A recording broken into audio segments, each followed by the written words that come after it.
I remember a story that happened to us in the beginning, within year one of my real estate career. Me and my boy Joe, we was gonna close our biggest wholesale deal to date at that time. We was gonna make $5,000 and we was ecstatic. The homeowner was on board with the price, the end buyer was on board with the price, everything was going good. And then the day of closing happened. What ended up happening was literally minutes before the closing went down, I get a call from my boy Joe. He's like, "Yo, Arrow, we have a problem." I'm like, "What is that?" He's like, "The buyer's gonna back out."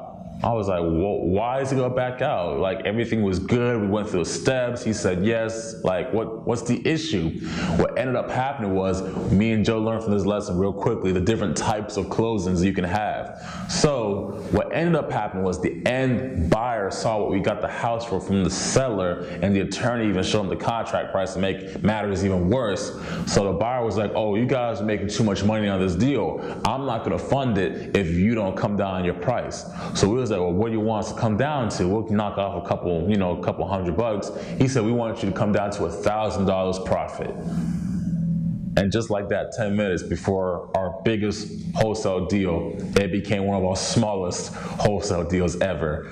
But we learned real quickly on the different types of closings that you need to have. That way you can protect your profits. Because in this industry, I know people don't say they do it, but a lot of people will count your pockets. So it was a lesson learned, and it helped us with multiple deals down the road. So I'm glad we learned that early on in our careers.